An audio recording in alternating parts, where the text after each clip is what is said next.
Hey everybody, it's Thursday. And welcome to this week's edition of The Night Bite. I'm Josh. And I'm Emily. And I'm laughing because you almost said Tuesday, and She's sitting there no, during you that. almost said Tuesday. It's Yeah, Thursday, but you got me all weirded out with your bell over here. Well, we usually make tea before the show, and it's been winter before this, and so hot tea was the thing. We drink all kinds, and it's summer now, and so I made an iced tea, but there's ice in it, so it is not a bell, but apparently to Josh it is. Yeah, well, it is what it is. So we normally start out with a fishing report, but to be honest, we were not on the boat this past weekend, so that kind of shakes things up a little bit. Yeah, so all we can give you is a little bit of secondhand knowledge. The white bass are biting great down on the lower part of the Wolf system and on the Winnebago. Crappies and gills are up in the creeks. And that water is warmed up. Well, and I think that is kind of the key about it is finding the warm water this time of the year, because that is exactly what fish are seeking out. So, in your typical lake or pond or whatever is close to your house, a lot of times it happens to be just the shores. And that is kind of that typical fishing that, we think of this time of year. But with the river systems, that can look a little bit different. And I got to say, depending on how much rain you've gotten recently will really affect, how shallow those fish are and what part of the system they are in. Yeah. Hero Fishing is checking in. And Josh just happens to be wearing that awesome shirt today. So that's perfect timing. And shout out to you guys over there. But we were talking about finding that warm water this time of the year. And so no matter what body of water you're on, that is the name of the game. Yep. So I'm busy in the basement pouring up some little jigs. Getting ready for some shallow water bites this weekend. Hopefully we didn't miss too much of it. It's kind of weird going from, I'm working the water all week, every week, couple times a week. And last week I had water temps in the 40s, and this week I almost had water temps in the low 60s. So a 20-degree warm up in less than a week. Well, and that's because we have had more than a 20-degree warm up as far as air temperature and all of that in the past week. And that affects conditions greatly, so it is kind of funny, to be talking about like, oh, we don't have a fishing report for you. It's kind of maybe a good thing because anything that we would have told you like might have changed. If you were out last weekend, you pinpointed the fish, you found a pattern, with all the heat that settled in, with the storms that some people got, conditions may have changed. They may have not. There's certain things that fish are doing this time of the season, and that's why you look for those keys. But, those other weather conditions do have that impact on the system. Yep. So this time of the year, play the wind, play the temperature, and be sneaky because you're playing in skinny water this time of year. So those fish are kind of spooky, and light stuff. Throw it out there. I am kind of laughing though because you're saying play the wind and I'm saying play the temperature, and it's related. Well, right? But that's the funny thing is because sometimes in summer, sometimes in fall, if the wind is coming this way, you go to the opposite side of the lake to kind of miss it so that hopefully there's trees there and then the wind scoots over you and you have a little bit of solace there in the water. But the funny thing is the wind does actually push some of that warmer water to the far side of the lake. So, you don't actually, I just think spring stinks because a lot of times it pushes you to be in that windy side, and that's where you find some of that warmer water. So make sure that you're checking that out. Yeah. Well, that's why we have our dig-in anchors. Well, that's true. Because so what is that? Shallow water fishing. Because not everybody knows. Share with them. Dig-in anchors. So it's an anchor pole. Have you guys ever seen the guys that fish flats? They're fly fishing or whatever. They have the big push poles. A lot of times like in saltwater. Yeah, basically looks like that. Looks like a giant push pole, but we have two. And we anchor our front and our back. We have mounts for both. It's a great tool. I love it. As a pan fisherman, like it beats the heck out of dropping anchors, pulling them up, dropping anchors, pulling them up, making a whole bunch of sediment. These are just sticks. You stick it in the ground. Your boat stays in place when you want to leave. Pull them up. You don't even have to take them all the way out of the thing. You just use your trolling motor, hit the pedal, hit the remote, just go. When you get there, stick it down, your boat stops. It's awesome. It's kind of like a manual version of the talons or the power poles, you know, but we have a distinct advantage where we can pin our front, not just our back. And so we can control our angles. We could point the boat into the wind if we wanted to and float bobbers in front of the boat, you know, or the back of the boat. You know, we can pin it however we want. It's just a great tool. I love it. It is actually a great tool. And, you know, it is kind of funny to take something that's otherwise a saltwater application and bring it on over to us, pan fishermen. Mm-hmm. But we've had a lot of success in using it in that river system. Mm-hmm. And, you know, the other time I think about it, actually, vacations coming up, the Chippewa flowage, Mm-hmm. that's always awesome. You know, you pull up to those little tiny islands and then you just see what's going on there, you know, and just an easy way to anchor. So that's been really great. Josh is over here looking at his phone because no, that's all right. We're meeting with Rob tonight. You know, we had contact with him and all of that, but the other thing that we're understanding is that he is moving. Yes. So he's in the middle of moving and he has something going on tonight. So he said he might be running a little bit late. So you might just be stuck with us for tonight. Or for a little We'll while, see. or maybe he'll join us or whatever. You know. So we'll see how that plays out. Yeah. But either way, if you guys have questions or comments or things about, you know, how fishing is going for you, make sure to drop that in the comments. Mm-hmm. Otherwise, one of the other things, you know, we do actually have, do I do this now? Announce this now? If you want. It's your thing. Well, it's your birthday giveaway. We had a giveaway, yeah, from last week's episode. So it was from last week. Anybody who had commented on last week's episode, you were eligible for just some of our favorite things. I guess some of my favorite things, you know, that we had. So we gave away a few prize packs during the show, but one of them was for, you know, even after the show, anyone that participated, just some fun Lakewood product swag. So we have actually this net protector, which I don't know how that translates coming across the screen, but this thing is pretty awesome.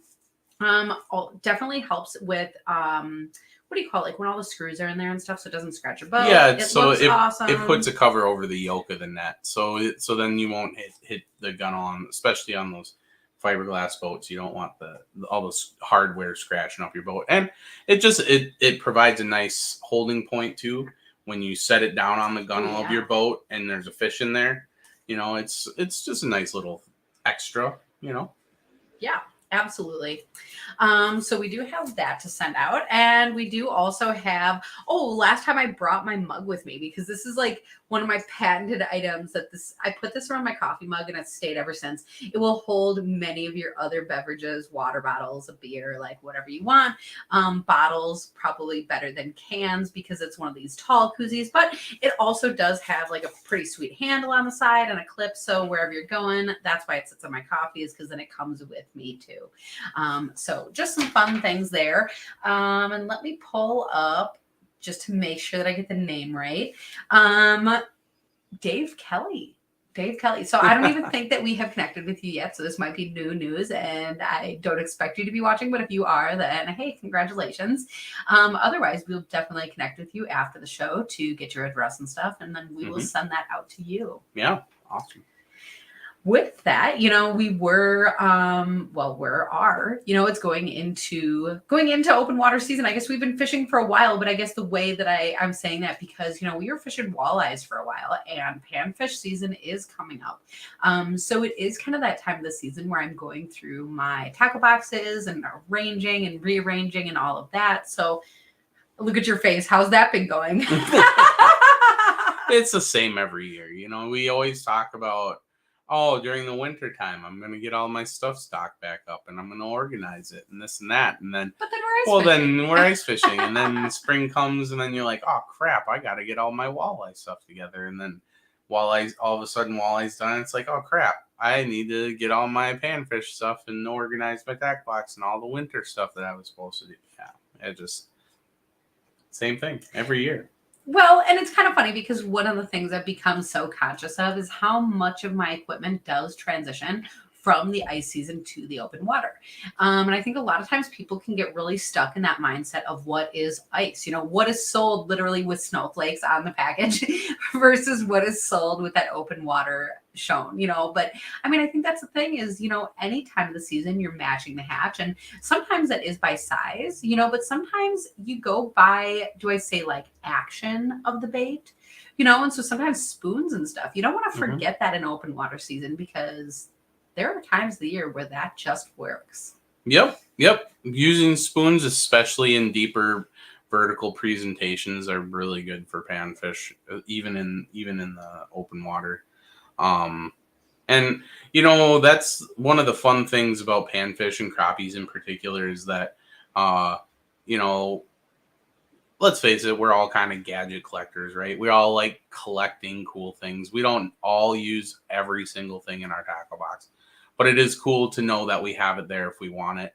And crappies in particular, you can catch them on 3.5-inch baits, or you can catch them on 1/4-inch baits. So it's a very fun fish to be an angler to target, because you can have a very wide variety of baits. And it just so happens that most of that bait size is eaten by almost every fish in any body of water. Maybe not their particularly like focused feed. But yeah, Emily's caught big walleye on tiny little jigs. It's my favorite story from this last ice season. And I guess ice and open water are different, but this past ice season, we were just pan fishing in like a little spot that we picked out for bluegills, and I was using like a tiny little Widowmaker jig. I don't even remember what kind or color or whatever. Probably a little gold tungsten, because that's what I use. But for that day, I was using wax worms instead of plastics for whatever reason. And I had just made the decision to like upsize to 2 wax worms. And like almost instantly I caught that walleye. And I didn't know it was a walleye until it was up out of the hole. But that was really exciting, and it was crazy. Well, and even during open water, you have a couple nice fish that we've got trolling early season. You catch bowfin and pike and muskie and all kinds of stuff on that small tackle. And, it's a fun way to spend your time on the water when you have all of that stuff to choose from. But it can be frustrating, especially this time of year, trying to pick out like what you want to use. That's absolutely true. And actually, not to say something cheesy, but, I think one of the things, our vacation's coming up, Chippewa flowage, muskies, I think Rob would have had some really great insight as to how to keep some of that tackle, because to be honest, we had just invested in some of our first muskie tackle. We have rods and reels and all of that set up finally, because we maybe could have gone out before and like used what we had, but who knows how successful that would have been. So this year we're a little bit more set up, but I am still needing a tackle box or a way to store all of my big muskie baits. So I do know for that I'm going to be looking at the Lakewood products cases. I'm looking down because I have like a whole catalog here. It's like literally open to these pages because I'm excited about it. But there is quite a few options. And so, I mean, on one hand, it makes it hard to choose because I'm like, I want one of each. But on the other hand, it's pretty cool because it can suit exactly what we're looking for. So I think we just have to decide that. I think you have to decide that. Oh my goodness. So I guess we'll see how that goes. And I'm hoping that by vacation we pick something out. I pick something out maybe. And then maybe we could share that with you then. Well, what did you get? As far as the baits? Yeah. So what are you putting in these tackle boxes? What did we get? Like spinners, like giant muskies. What do you call those? I'm not a muskie fisherman. I don't mean to sound like an idiot, but it's like all new to me, you got some twin blade, double blade inline spinners is what you got. From Spanky's. From Spanky's, that's exactly right. Because where were we? Wisconsin Fishing Expo, and they were like hand building them. So I know that's not like super novel, that many people have run into them, that you can do that on their website, but it was really cool to go and like be able to see the blades and kind of like get them added right there while you watch. We did a video, you can go and see us doing it there. Actually, it's really crazy. But it really motivated me to go and try it. It'll be new for me. And this time of year is a fun year to fish for muskie. I'm not a guy that likes to go out and cast a bajillion times and catch one fish. I do like bending the rod a little bit more than that. But I do have a little bit of fishing knowledge of muskie, just because one of the things that muskies like to eat is panfish, bluegills, and crappies. And they just happen to be in the same areas this time of year. So when you're looking for those big muskies this time of year, you're looking for the shallow flats. You're looking for old reed beds, the dead or just emerging green vegetation. Those muskies are going to be holding in those spots. And then if you're casting around in those bays and you don't find those fish there, then you can start moving to the structure that's between the bays and the deeper water, because that's where they'll be staging, and they're either staging there because they have spawned, and so they're kind of sitting out there resting before they go out to the deeper water, or they're getting ready to spawn, and either way, they're picking off panfish as panfish go in and out from the basin and then back. And then, those big muskies, they'll midsummer and stuff, they'll migrate out towards the middle of the lake and just swim around open water. We've seen that with our AquaView cameras, 30 feet of water, and there's a muskie 12 feet down. It's like, what are you doing out there? But they're chasing big schools of panfish. Well, I was going to say, it's like, why are the crappies moving around so fast? Oh, yeah. Our buddy Tobin's out dodging storms. You be careful, buddy, but good luck fishing. Hey, Eric, how's it going? Yeah, so we're just kind of sitting around chit-chatting all kinds of fish. Sounds like there's storms going on outside. If you can hear all the noise, we have the windows open because it's 1,000,000 degrees in this house. And I refuse to put the AC in yet. Yeah, too stubborn for it's that. May 12th. Yeah, that's for sure. Yeah, that is for sure. Oh my god. Well, and so far we've gotten missed by a lot of the storms. So I know that there's a lot of people that have been in the path, and some of them have been big storms. And don't forget how much that mixes up that water. Yep. So just that goes back to bringing appropriate baits with you. Just make sure you have a variety of colors, and don't be afraid, even in stained up water, to try darker colors. If your bright chartreuses and pinks and whites aren't working, go the opposite way. See if they'll hit shadows instead of the flashes. You might be surprised. That is absolutely true. I think one of the big things about this time of the year is catching the eye of the fish that are around that you're trying to catch. So whatever way you can do that, that's what, try it all. That's why I like plastics, I guess. So, you guys out there that are local, are you out there catching white bass? What are you catching them on? Because just generally, because all I've seen is flies. So if nobody's familiar, if there's people that aren't from the Winnebago system listening, streamer flies are very popular around here, like on a number 2 or a number 1 hook. Purple, pink, red and white, all kinds of different colors are successful. They use them on a 3-way swivel, so you have basically a drop shot on one side, your line on the other side, and then you put in the leader with the fly out, and then you just pump it, and then let the current pull it back, and you pump it.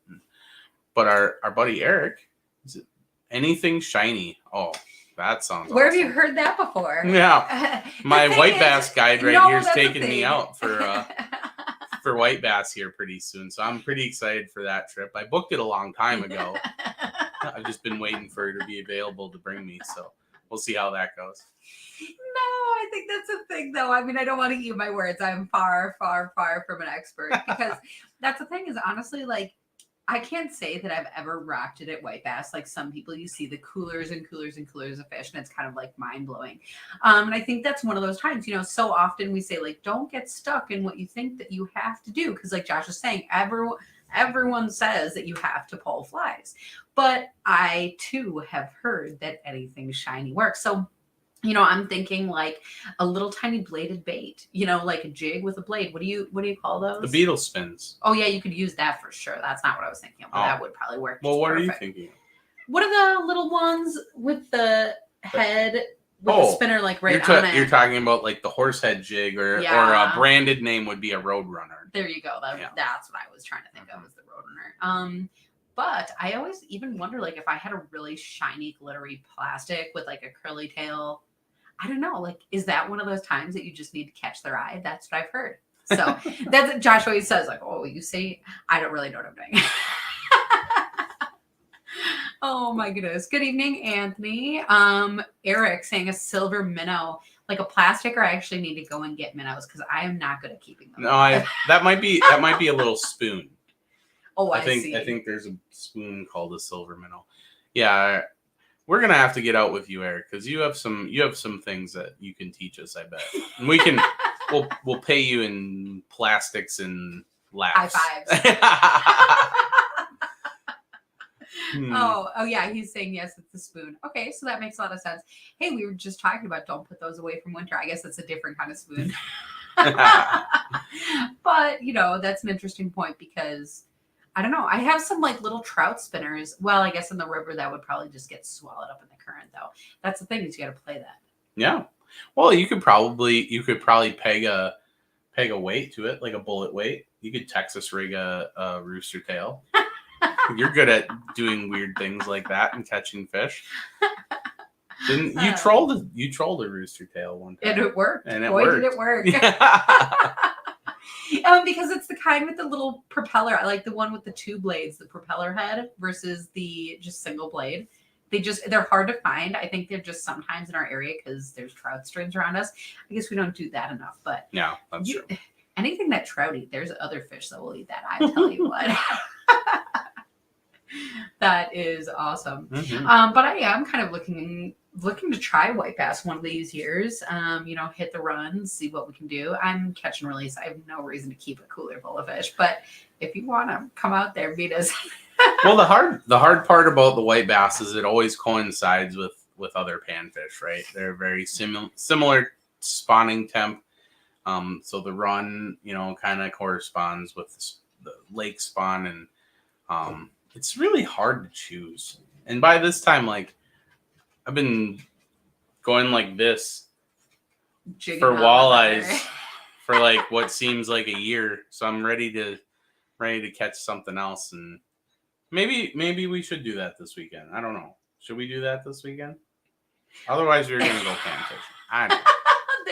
There's 2 days for the weekend. We can try 2 things. That's our weekend is filling up though because we're talking about Rob Manthei. He is house hunting or moving. I guess we are house hunters. So, oh my gosh, what a process all that is.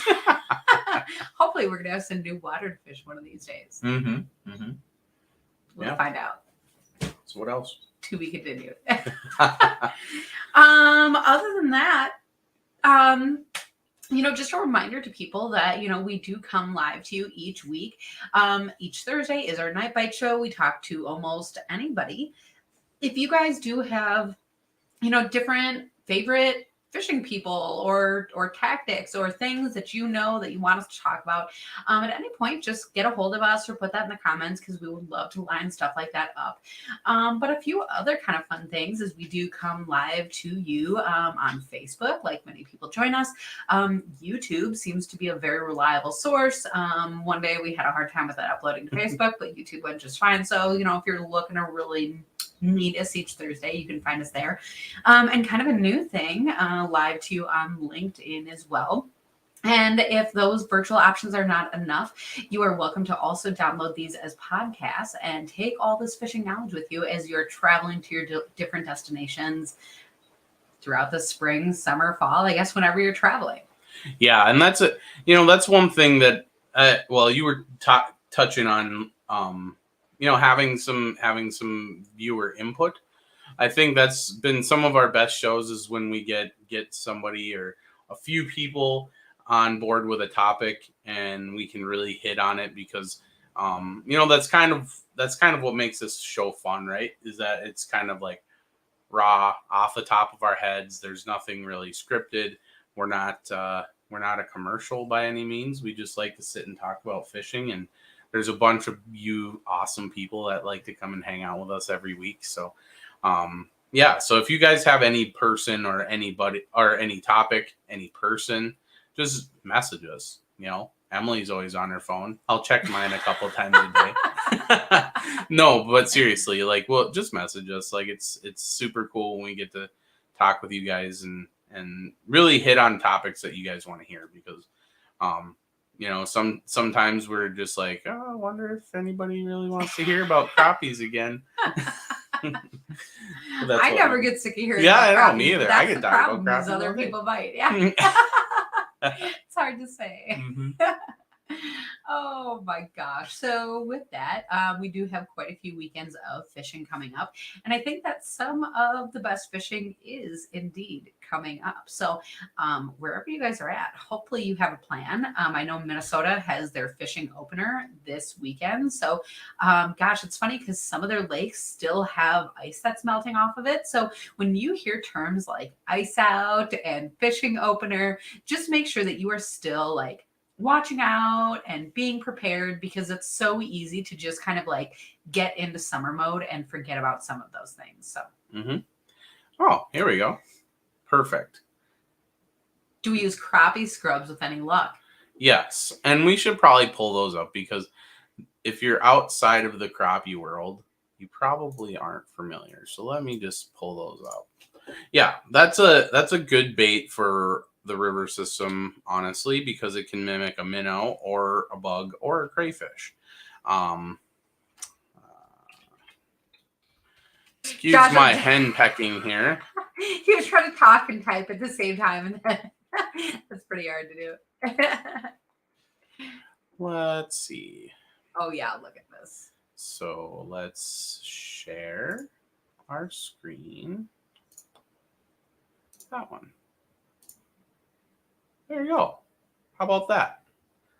Can you zoom in on one? Yeah. Let's try images. That might be better. There you go. Oh yeah, look at that. Look at these. All kinds of them.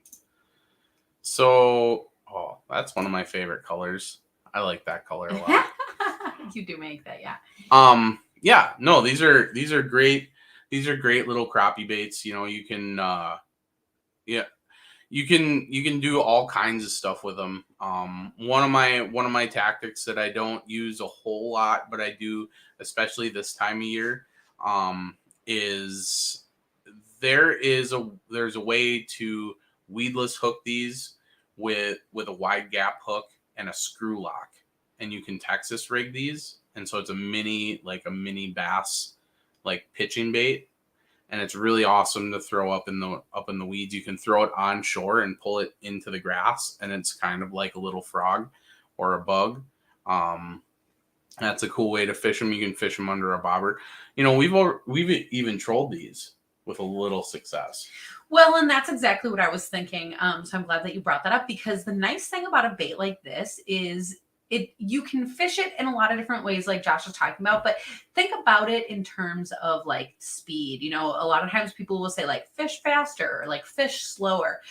So first of all, like what does that mean a little bit? So fishing faster would be an example of something like trolling where you are moving. And even though it's like 0.8 to like 1.2 or something miles per hour. You know, it's not really that fast, but you have that moving bait and the legs are kicking and that is just dancing all over the place and getting the eye of that fish. Mm-hmm. But Josh had also mentioned in contrast something like, you know, like a frog, you know, if you can Texas rig it or even just put it on a jig, like that'll work just fine, especially in spring like this. Some people go out there, they use bobbers. Some people will just use a jig head and a plastic. That's what they do. And so if you toss this right up at shore and hop it back, that's an example of what they say fishing slow. You know, you don't have those legs that kick quite as much, but they certainly do as you hop it along the bottom. But a bait like this is fun to have in your tackle box because you can use it in all of those different situations. Well, and remember to test out the different plastics that you guys get because essentially there's two different types of plastic on the market.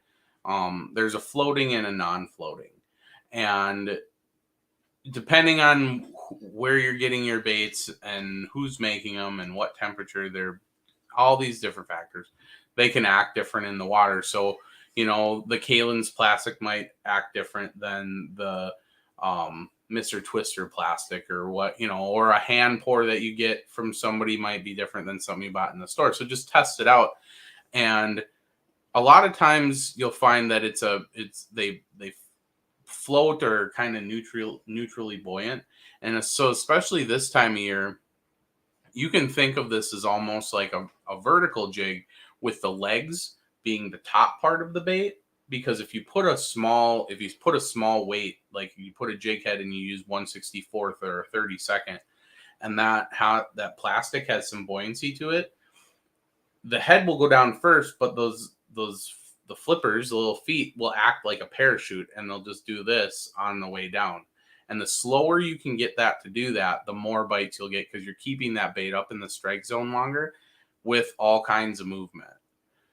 And I think this time of year, especially if you're bed fishing, you're like making fish angry more than they are hungry. And so the longer you can sit there and irritate them and go, hey, look at me, I'm this thing coming to eat your eggs, then then they'll more apt to come over and bite it. If you're fishing bedfish, though, toss it back. Yeah, I mean, I try not to get too preachy. I'm not a bed fisherman. I try and start finding where the weed lines are setting up for the year, because lake levels change. The weeds move around, like one of our favorite lakes, White Clay. Every year that the cattails and the reeds and the stuff, they move. They're in a different spot. So I'm doing a lot of recon to set myself up for a good June bite around us. But if people want to fish beds, it is fun, and the fish are colorful. The final thing that I will say about this bait in specific is, well, first of all, how long is it? Do you know, 1 3/4. Offhand? Okay. So the nice thing about it is that front head part is actually kind of long. So, you can use it at that full length, but a lot of times, if you're getting short strikes, especially, nipping off a large part of that body, and then, even just making it look just like those kicky little legs behind the jig. Yeah, like Josh is showing, you can cut off even more than half of that head there. And that does really change the profile of the bait. It doesn't really change the action very much, but like I'm saying, if you are getting those short strikes, it's just a fun thing to be able to do with it. Mm-hmm. Mm-hmm. Yeah, and when you're down on those smaller jig sizes, that 1/64th, the 1/32nd, maybe even 1/80th, I'll throw once in a while. The jig head color isn't really that important at that point, because it's such a small part of the presentation. Whatever you have, even if it's unpainted, it'll be fine, because most of your action's coming from the brightly colored legs, or in this case, the darker body. And like Emily said, the better you can fit the jig on there to match the body that you customize with your plastic, the better action you'll get, and the more receptive fish are to bite it.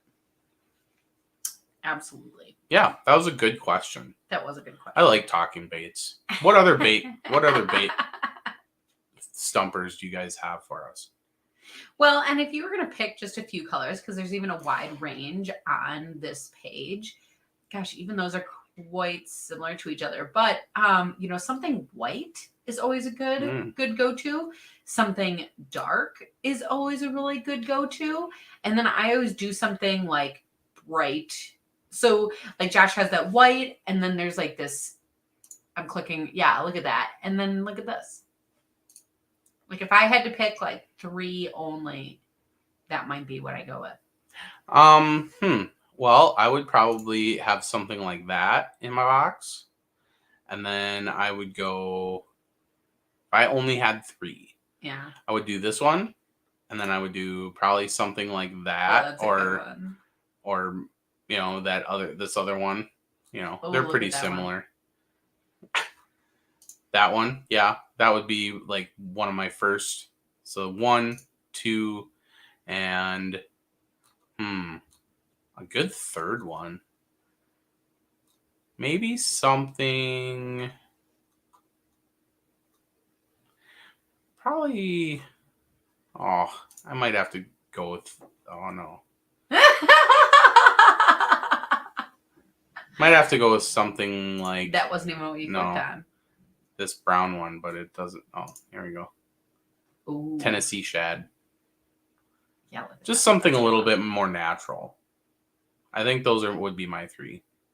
Because so you have to think like when you're trying to pick colors, you have to try and simplify it a little bit to make it start out, right? Because if you make it too complicated, like then you're never gonna fish. There's like all these colors here that are like, well, what do I pick? Yeah. But if you simplify it, you put them into regions, right? So like the chartreuse and the white and yellows and anything kind of, I put that all into the same spectrum, kind of that white spectrum, right? And then you get over into like your purples and your light purples, your pinks, your reds, those are all in one spectrum. Oranges kind of sit over there with them. And then you get into like the darker stuff, and you get into like the darker purples and the blacks and the blues, and those are my 3 regions that I kind of think of in my head. And so if somebody goes, hey, I'm catching a bunch on white today, and I'm like, okay, cool, and I look in my tackle box and I'm out on the boat and I used my last white one up, I'll just grab a chartreuse one, because more than likely I'll get those same bites with that color, as long as it's fished correctly. Sometimes they can be picky, but a lot of times I feel like if you can match those regions, then you're fairly successful. That is true. Mm-hmm. Gosh, I love looking at plastics. Yeah. I know that's the thing, is like you can just get lost looking at them. And that's actually a funny point, is a lot of the different fishing stores are still pretty stocked up for the year. So if you have not gone and stocked up your tackle box, first of all, try some of these smaller places online, because they have got some great stuff there. But if like a typical big box store is where you otherwise go, they probably still have quite a bit left on the shelves. We'll hit both of ours. Okay. So here's where Emily likes to go. And I'm not gonna lie, I have a few. They're good stuff. Mr. Clancy knows what he's doing. But he has some really good colors here, and even a few more than that. Yeah. Well, unlimited. You can make custom ones. Well, which ones do you like? Since we're looking at this. First of all, because that crappie tickler's on that left there, it's in kind of that bubblegum pink color, which, to be honest, maybe isn't necessarily my favorite. Actually, one of my favorite colors is the Slimer color. So I'm pointing the screen so that Josh can highlight. Yeah, there you go. And that's in 2 different profiles there, but in that actual crappie tickler shape. That is something that I love. But keep scrolling down. Oh, those twister tails, first of all, that you just scrolled past. Sorry, I love those. But I feel like that's like a given. I talk about the twisted tails all the time. Some of these, man, don't just assume that these are ice baits, because especially early season, under a bobber, if you're still using like little tungstens, even just a regular jig, sometimes these are the perfect size for that. Mm-hmm.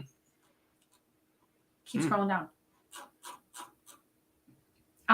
That money bug and the slab hammer are both really, really, really great baits. The money bug is that 1-inch profile. It's got a lot of movement. It's got a lot of swim in it. I guess I do think of that a little bit more ice season, but don't get stuck in that mentality, because a lot of people catch stuff up in water. And the other one that I actually need to stock up on is that one on that right-hand side called Panic Candy. Yeah, honestly, that... I don't even have any in my box right now, because the problem is that like when I use them, they work. And so I'm not even saying that I'm like going through baits, because the durability is there, but I need to be better about restocking those, because I use them when I have them. So I would definitely advocate for that bait. But there's a lot here, and that's the thing, is like I could talk about all of them all day. All right. No, we'll pull up. See, look at that. I must look at plastics more. Not true. See, we catch big fish. Oh, right. Just kidding. But yeah, seriously. So we have some good stuff over on the extreme plastic side. So if you guys aren't familiar, Emily and I like to dual plastics a lot, and it's very friendly and amicable. And all of these are great profiles and shapes, and they both use awesome plastic. And we just like to poke at each other because both of us are really good fishermen. Just one of us angles better than the other sometimes. Yeah, it's usually her. No. It goes back and forth. But we have a couple new things that I have yet to order. Some of these little craw babies. I'm pretty excited to throw those up on the Wolf. There's the tubes are new. Those are pretty cool. One of my favorites is these Lucky 7 twisters. It's something that I had a hand in designing, and it's just a really cool action. It's like a very flowy tail, and one of my favorite trolling baits. Trolls really well, and it just gives it's a very streamlined presentation, but also very bulky at the same time. You just have to see it in the water. I really like the nummy tails are always good. Which ones? I need to go here.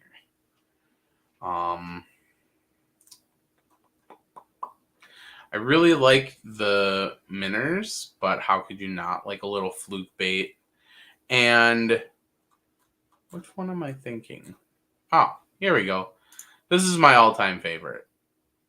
And then if you kind of think back to what Emily was talking about,